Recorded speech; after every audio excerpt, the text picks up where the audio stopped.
The winter air of Vienna in 1909 was biting, and a young man in a worn-out coat trudged through its streets, clutching a small portfolio of paintings.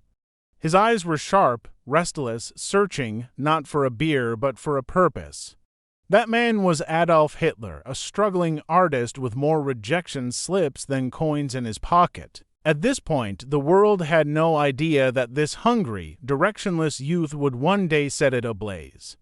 Hitler's early life was not one of privilege.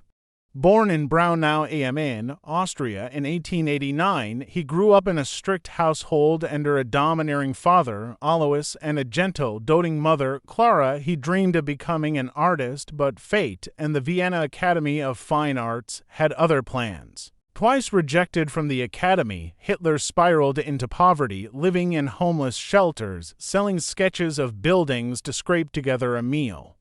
He was angry, humiliated, and slowly, dangerously beginning to shape a worldview fueled by resentment. But Vienna was more than just hardship. It was a city boiling with political ideas, nationalism, and dangerous racial theories. In its cafes and beer halls, conversations buzzed about the decline of the Austro-Hungarian Empire, the threat of socialism, and the so-called Jewish question. Hitler, a loner with endless time to listen and absorb, began weaving these toxic threads into his own ideology. He devoured political pamphlets, sat through fiery speeches, and learned the power of words, not truth, but words. When World War I erupted in 1914, Hitler finally found a cause. He volunteered for the German army, serving as a messenger in some of the bloodiest battles on the Western Front. War gave him discipline, a uniform, and most importantly, a sense of belonging. He earned medals for bravery, but the war ended not with victory, but with humiliation. Germany's defeat in 1918 and the harsh Treaty of Versailles left the nation humiliated, broken, and desperate for someone to blame. For Hitler, the enemy was clear. He believed Germany had been stabbed in the back by traitors, Jews, Marxists, and weak politicians. It was a lie, but it was a powerful one, and in the chaos of post-war Germany, such lies found fertile ground. Munich in 1919 was a city of revolution, street battles, and political unrest. Here, Hitler stumbled into a small, obscure group called the German Workers' Party. It was barely more than a gathering of angry men in a beer hall, but when Hitler took the floor to speak, something changed. His voice, sharp and hypnotic, gripped the room. He could transform rage into poetry, frustration into unity. Within months, he wasn't just a member, he was the star attraction. By 1920, the group rebranded itself as the National Socialist German Workers' Party. The Nazi Party, the swastika, bold and black, became its banner. And Hitler became its face, but this was just the overture. The storm hadn't broken yet. The man who had once painted postcards in Vienna now painted visions of a new Germany in the minds of thousands, visions drenched in nationalism, revenge, and racial purity. And the most dangerous part, people were starting to listen. Germany in the 1920s was a nation limping through the wreckage of World War I. Defeat had not just shattered its armies, it had shattered its pride. The Treaty of Versailles, signed in 1919, was not just a document, it was a wound. It stripped Germany of its territories, demanded crushing reparations, and humiliated it on the world stage. For ordinary Germans, life became a daily struggle. Bread lines grew longer. The value of the German mark collapsed so fast that people carried wages home in wheelbarrows. Farmers traded potatoes for shoes. The middle class, once the backbone of stability, was sinking into despair. And despair is the perfect soil for a dangerous seed to grow. Adolf Hitler, then just a failed artist and a bitter ex-soldier, understood something that many didn't. When people are hungry, hopeless, and humiliated, they will follow anyone who promises to give them back their dignity. Hitler's rise wasn't immediate.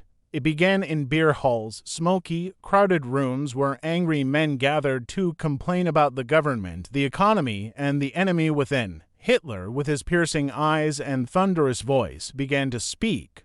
And when he spoke, people didn't just listen, they felt. His speeches were not political debates, they were performances.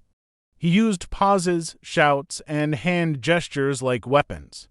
He promised that Germany could be great again if only it purged itself of traitors, foreigners, and corruption. The German Workers' Party, a small fringe group, became his platform. Under Hitler's leadership, it transformed into the National Socialist German Workers' Party. The Nazi Party, its emblem, the swastika, was soon seen waving over rallies and painted on walls. But words alone wouldn't give him power. Hitler needed chaos, and chaos came. In 1923, as Germany's currency collapsed into worthlessness, Hitler and his followers attempted the Beer Hall Putsch, a coup to seize control of Bavaria and ultimately the whole country. It failed. Police opened fire. 16 Nazis were killed. Hitler was arrested. For most men, prison would have been the end. For Hitler, it was the beginning. Sitting in a cell, he began to dictate his political manifesto, Mein Kampf, My Struggle. It was part autobiography, part blueprint for domination. It spelled out his vision for a pure German state, free from Jews, communists, and inferior races. It wasn't just hateful. It was methodical. When he emerged from prison after just 9 months, Hitler was no longer just a loud man in a beer hall. He was a symbol to his followers, a martyr.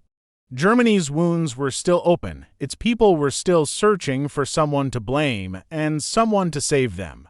Hitler was ready to be that someone, but to truly brainwash millions, he needed more than speeches and ideology.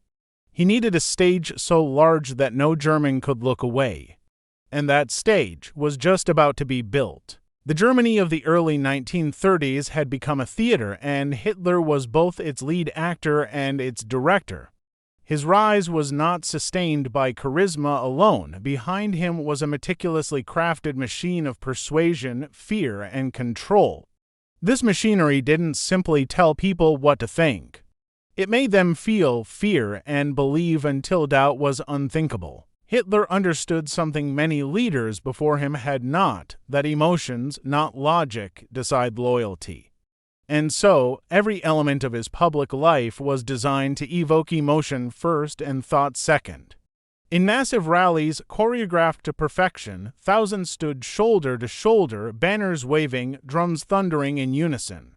These gatherings were not political meetings, they were rituals. Bright searchlights shot into the sky like pillars of an otherworldly cathedral. Marching soldiers stomped in precise rhythm, their boots hitting the ground with the same ominous beat that echoed across Germany. And when Hitler entered, the crowd erupted in a wave of sound so overwhelming it blurred into something primal, a roar that felt less like cheering and more like surrender. Joseph Goebbels, Hitler's minister of propaganda, was the master architect behind this hypnotic spectacle.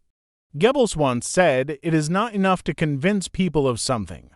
We must make them burn for it." Newspapers, radio broadcasts, films, all became weapons. Truth was irrelevant, repetition was king. A lie told once might be doubted, but a lie told 1,000 times became the foundation of belief.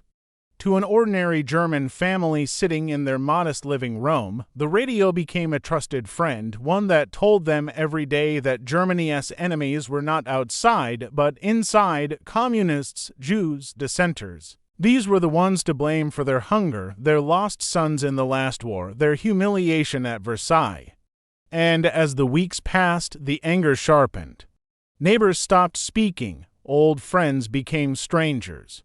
In their hearts, many didn't know if these accusations were true, but in the new Germany, truth had become dangerous to question. Children were not spared. The Hitler Youth wasn't just a club, it was a reprogramming camp.